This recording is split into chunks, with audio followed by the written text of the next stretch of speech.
I know Brian asked us earlier, but I'm going to go the other way. Mr. Barnes, where are you? Raise your hand. Are you here? Carla, how many years have we been here on the property? 20? 19? How many of you have celebrated Sukkot here for 19 years? Raise hands high. Be proud. Okay. How many for? Let's go 15 years. How many for 15? 10. 5. 4, 3, 2, 1. I'm sorry. Awesome. All right, now, how many traveled 10 miles to be here? How many traveled 50 miles to be here? 150 miles. 200. Look at that, 200. Woohoo! Let's go for 4. Do we have 400? Nice. Do we have a 6? Are we close, Steve? 6? Is anybody going for 8? Do I see a hand for 8? Oh, and another one. 1,000 miles. Canada doesn't count, sorry.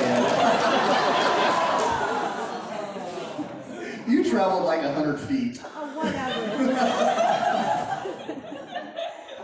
1,000 miles. Wow. Okay, that's awesome.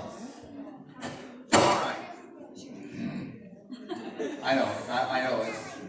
It's the heavy metals probably that are. Anyways. Why are we here? To celebrate. Okay. What are some of the names for this feast? Obviously, we got Sukkot, right? And just so you guys know, my spelling could be really hideous, so don't worry too much about Feast of Trumpets. Tabernacles.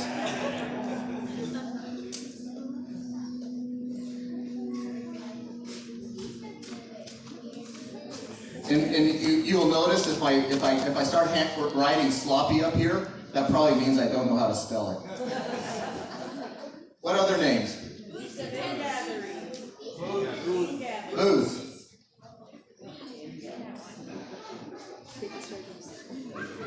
Ingathering, right? Did I hear that? Yeah. Wedding. There's a good one. Harvest. Birthday. What was that? Birthday. Real loud. Birthday. Birthday.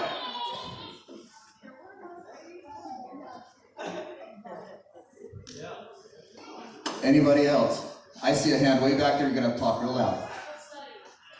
Somebody pass it on to me. Bible study. Huh? Bible study. Bible study.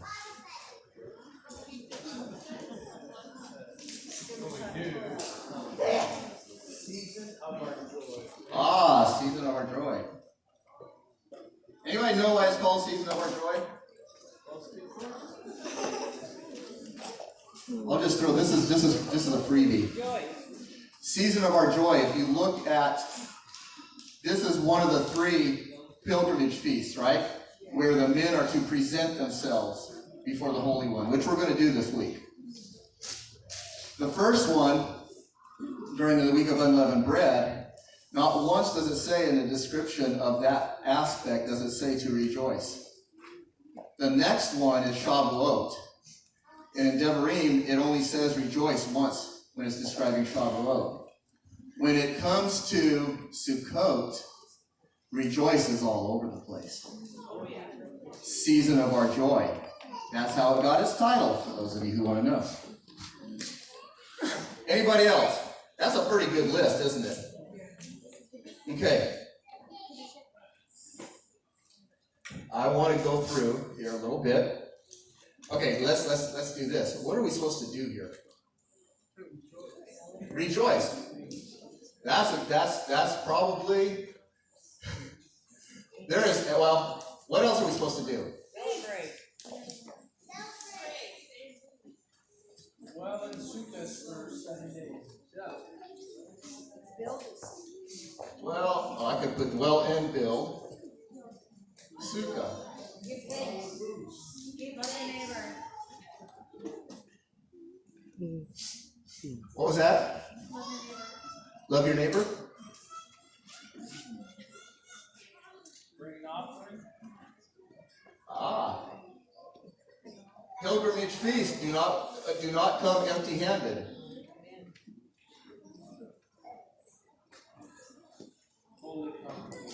Holy convocation.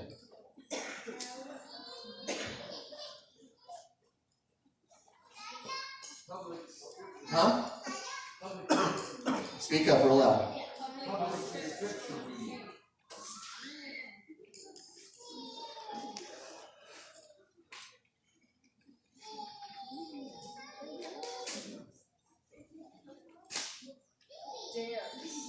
Dance.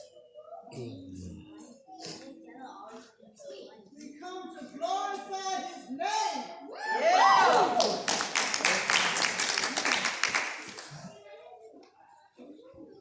Glorify His name. Glorify His name. This way I'm getting a signal from the back. What was it? Learn. I'm sorry, we probably need to stop this thing. I can't hear everybody. There was something between dance and learn. What was it? Glorify His name.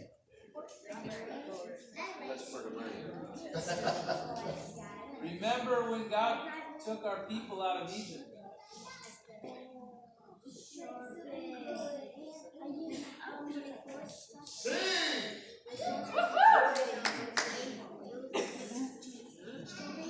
Cool. Very cool. That's enough to fill up a week. Okay. Let's see how we did. Let's go to well, first of all, let's go to Shemot, Exodus 23:14.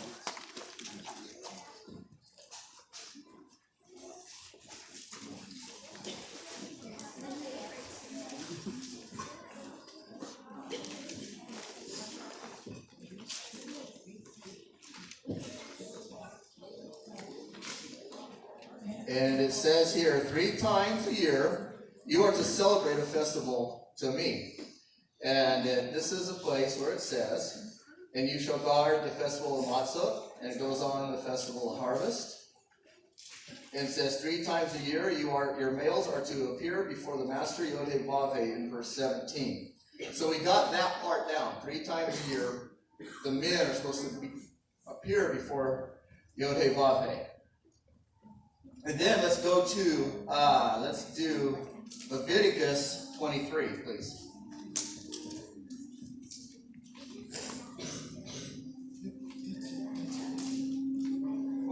23, 40, 42.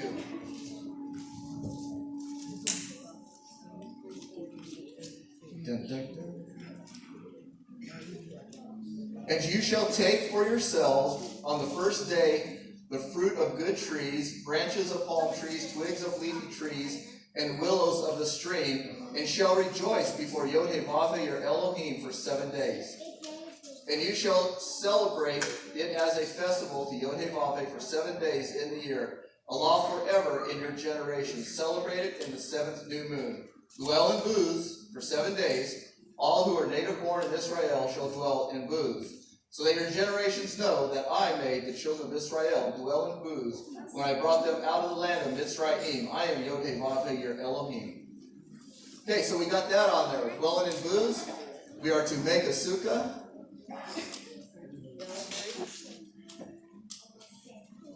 Let's go over to Devarim, Deuteronomy 16.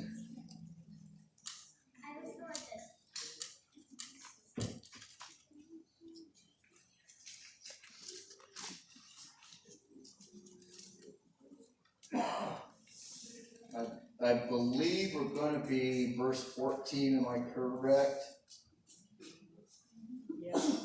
Yeah. 13 actually, huh?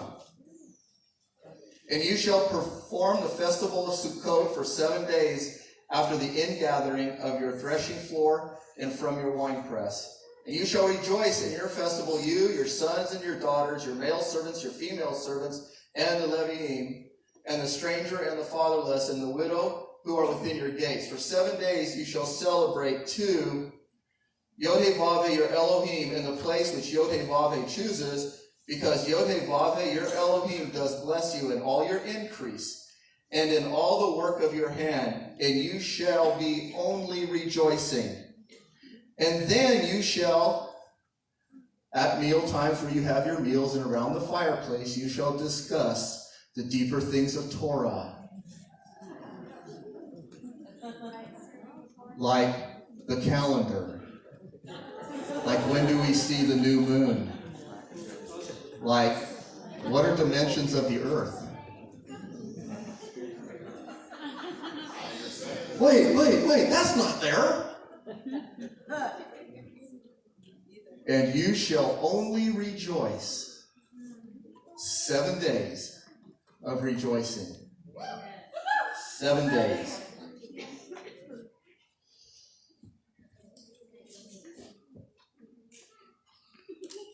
I want to think about, I want to get a little bit somber here for a second, if I can. Let's, Rod, you want to help me flip this thing?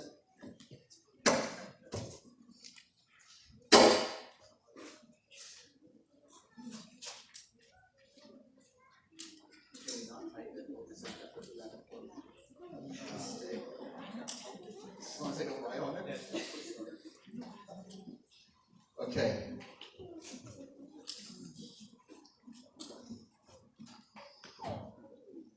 I am going to, if I can do this, this is going to be real interesting.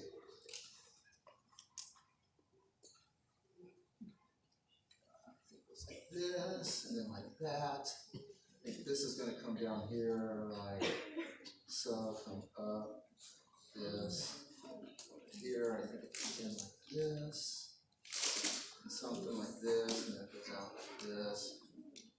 I think you guys know what I'm making, right? I see. Yeah, thank you, Rod. Okay.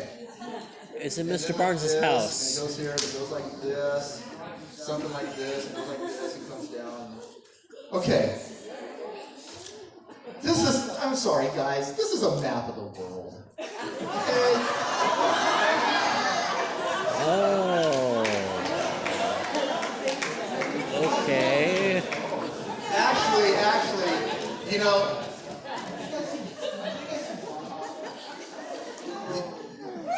and I'm gonna say something. The reality of it is, and I'm not picking on anybody in here if you believe that the earth is round or if it's flat. I'm not really, okay? The only thing a flat earther has to fear is fear itself. Anyways, that went right over it.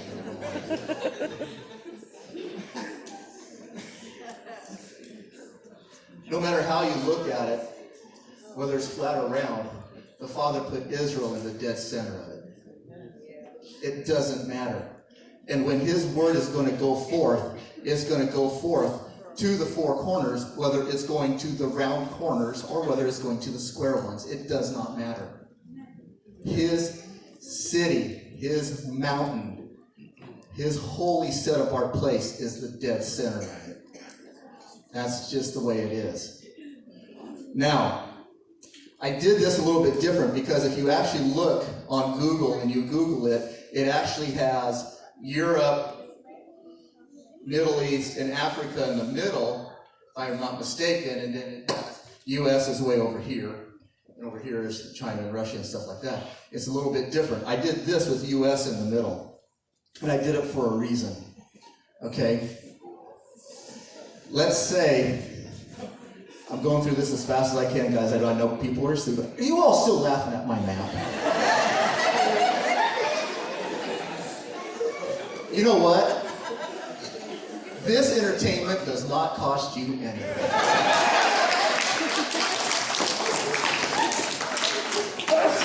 I knew I should have put this in an overhead. Okay, what? Does this look like an alien or what? Okay. Let's show us where we are. That would be helpful, wouldn't it? United States, Baja, we're sitting about right there. Okay? Okay. Now, I want you guys to think about something for a little bit. I am glad you all laughing because at least you all stay awake. This is awesome. Okay, think about this. Lewis back there, he's still laughing, but he's red in the face. He's going, what is this guy up to? I said, emissions was free on this one. Okay. So if we look at this, we're here. We have conflict going like crazy in China. We have conflict going like crazy in Korea. We got conflict going like crazy in Pakistan, India. We have conflict going like crazy South America. We got conflict going like crazy Ukraine. We got now big conflict, Turkey, Syria, the Kurds. We got big issues down in Africa. Over here, trade problems, U.S., China, U.S., Korea. We're not too involved yet between India and Pakistan. Here, U.S., South America, U.S., Ukraine, U.S., the Kurdish thing, the whole situation, Syria and Turkey. U.S. is involved in Africa. All around us. Let's bring it closer to home. How many of you here are passionate about anti-vaccine? How many of you here are passionate about anti-abortion? How many of you here are passionate about Second Amendment rights? It's all around us. Look at our political spectrum, what's going on right now. What are the political hot buttons that are discussed in this election cycle? Impeach. What? Impeach. Impeach. It's all social issues, isn't it? Gender. I can stop right there because you can go off on 100 different categories on just that one alone. Probably. My point being is all around us. When the Father says, I prepare a table in the presence of your enemies, in the feasts and festivals is a table being prepared, you don't have far to look. It's all around us. And Lewis is still laughing at my mouth. Okay, I want to make a point. I brought this out in Bible study a couple weeks ago. It happened September, I think the 4th. State of California repealed the law on the books. The law on the books was put on in the books in 1872, I believe, 1872, if I'm not mistaken. And basically what it said is that a officer in the active duty in apprehending someone can request help from a private citizen. If that private citizen does not comply, it's a misdemeanor. But the fine back then, if I'm not mistaken, I might be corrected on this, I think the fine even back then was $1,000. Okay, 1872, that's probably a year's wages. it was important. Now, what's very interesting in that thing is two things happened. We repealed that, okay? It was used back in those days to form posses. Back in the day, so the police could form posses. Okay? Let me read this to you. This is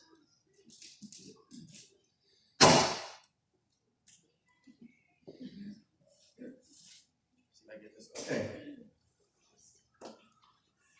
Posse, it was called posse comitatus, was derived from a medieval English common law according to the Fresno Bee. Its American use was widespread in the 19th century as means of enforcement. It was used to have citizens help gather runaway slaves, and it was used for forming posses in the Old West. The sponsor of this law, this is what he said about this law. He said, it's an outdated requirement, a vestige of a bygone era that subjects, get this guys, that subjects citizens to an untenable moral dilemma. That same week, there was a video of a Northern California sheriff, a lady sheriff, apprehending a young man. She got into a pushing match with this young man. He grabbed her gun and started shooting at her at point blank. She got away. California Sheriff's Association argued there are situations in which a peace officer might look to private persons for assistance in matters of emergency risks, public safety. We are convinced that this statute should not be repealed. I want to make a point here, because that statement, well, first of all, you know why they actually repealed that law? In that instance where the female sheriff was trying to apprehend that young man, there were standbyers within 10 feet of that incident. And there were people with their cell phones doing this. And in the background, who did they catch? Everyone that could be held for a misdemeanor. Just like this.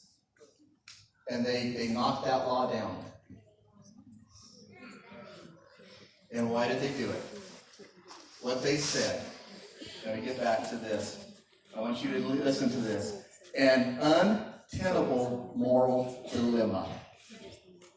Okay? I'm going to say something. This right here creates an untenable moral dilemma for our society today. It really does. We're not far off from people saying, this book, if you look at it like J.R.R. Tolkien, The Hobbit, if you look at it like C.S. Lewis books, not a problem. You're going to use this book to live by and make it your law? I don't think we're far from saying we're going to ban it. This book creates an untenable moral dilemma in our society today. It does.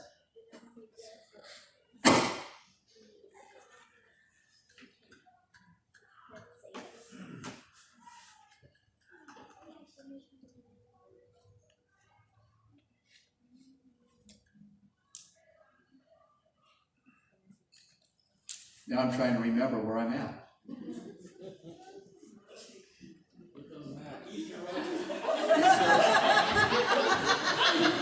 Right there! I was cruising out!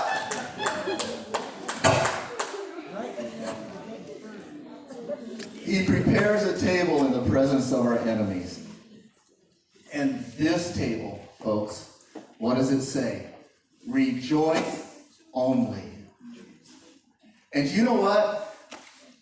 You want to have victory? You want to let the enemy make the enemy run? Rejoice. Yeah. The praises of his people lifted up to him. going to hang around. And that's what we're here to do. We're here to rejoice. This was interesting. I want to go through this. I wanted to get this in there. This last week, I had the opportunity, and I've been doing a little bit this year, is I've had the opportunity to meet with the GIT students. And I gave them a project this week.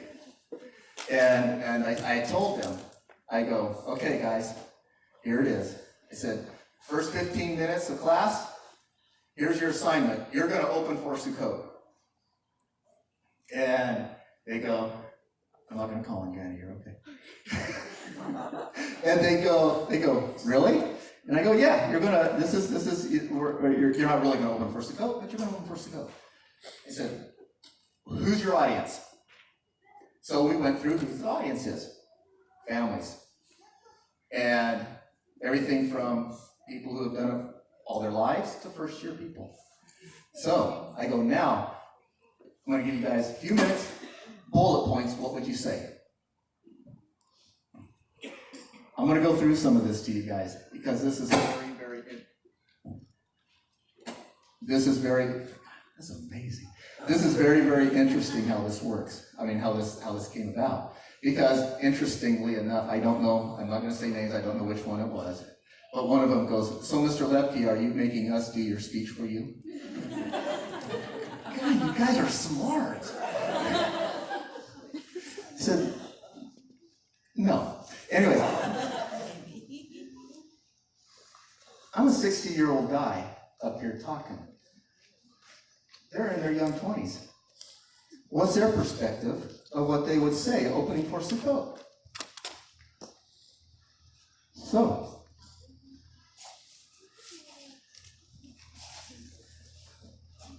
I'm just going to go through bullet points, folks.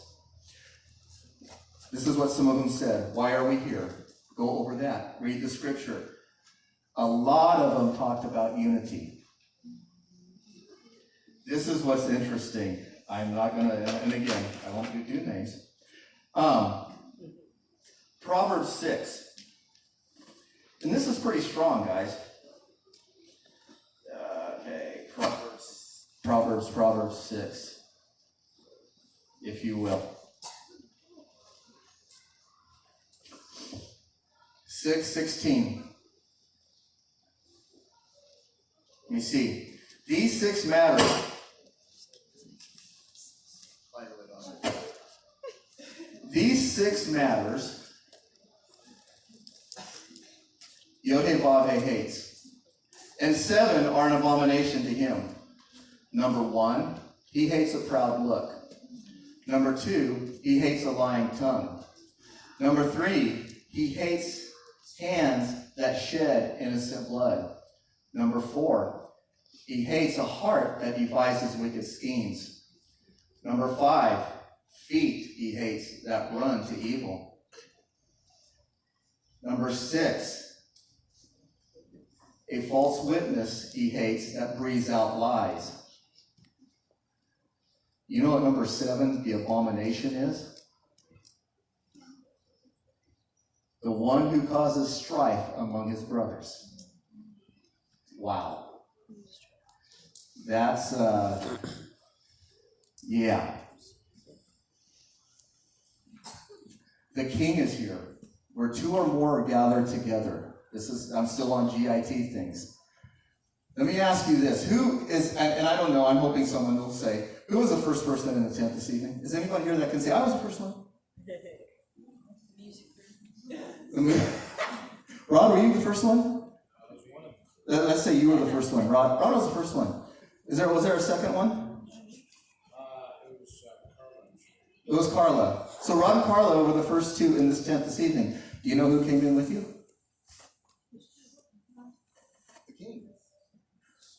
The king.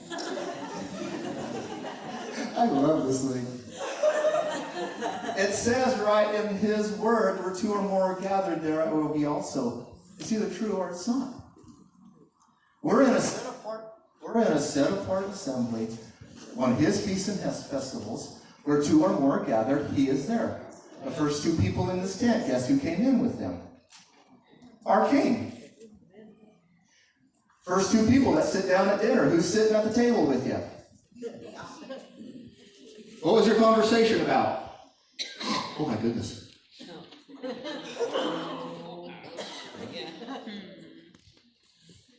Are we ready? Family reunion. Encouragement to each other. Invest in each other. There was one other one. The two greatest commandments. Love Yod and Wav, your Elohim, and your neighbor as yourself. You know, we are tight in here this year. Our neighbors are really close. Okay?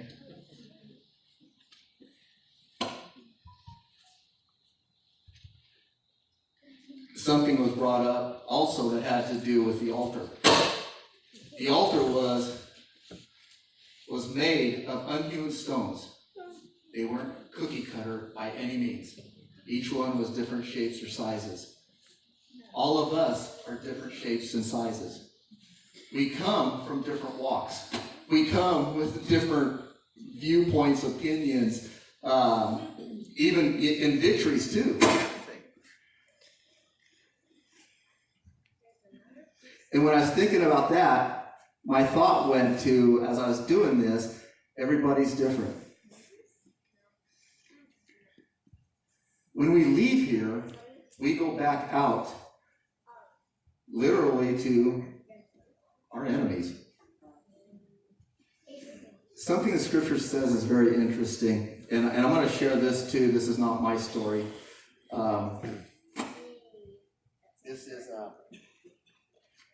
There we go. How many of you guys listen to Bill Cloud regularly? Sometimes, yes, maybe not so. He mentioned last week, and I thought this was so funny. He goes, to him, the feet are the ugliest part of a person's life. He can't stand feet. He just does not like them. Okay? Until he had a dream one night. And he was standing on a mountain, and if I remember what he said exactly, I think it was overlooking, I'm not sure, it was overlooking a city. And there was a guy standing next to him in a white robe, barefoot. And he looked down at those feet, and he thought to himself, those are the most beautiful feet I've ever seen in the world. Why? How beautiful are the feet? Finish it. How beautiful are the feet? How comely, how lovely are the feet?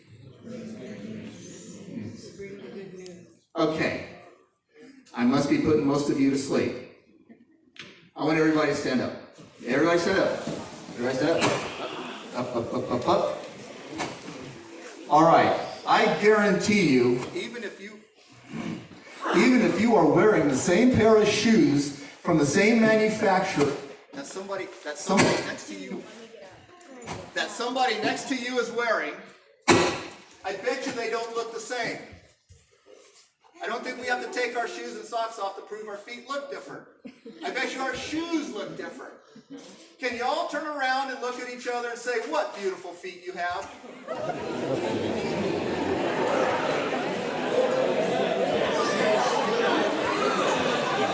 It's okay, Anna. Your feet are nice too. Your feet are nice too.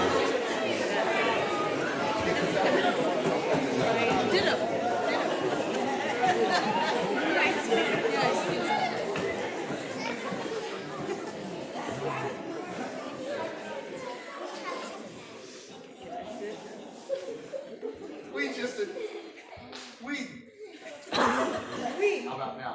On? It's the lights on. There we are. You know what? We just encourage each other. Ain't that awesome? I love it. I absolutely love it. So, here we are at a table in the presence of our enemy, and the Father says to rejoice. Okay? And well, we'll do that in a second. So the thing is, we are not home yet, folks. We're not. We are told, in fact, in Devarim, it says, in Deuteronomy, it says, when you are in the nations in the land that I have cast you out to, and you remember these things and do them, I will remember you and bring you back. Okay. We're in the middle of a war, and we're celebrating. He has said to take this time for 7 days to live in booze and celebrate. And celebrate and rejoice.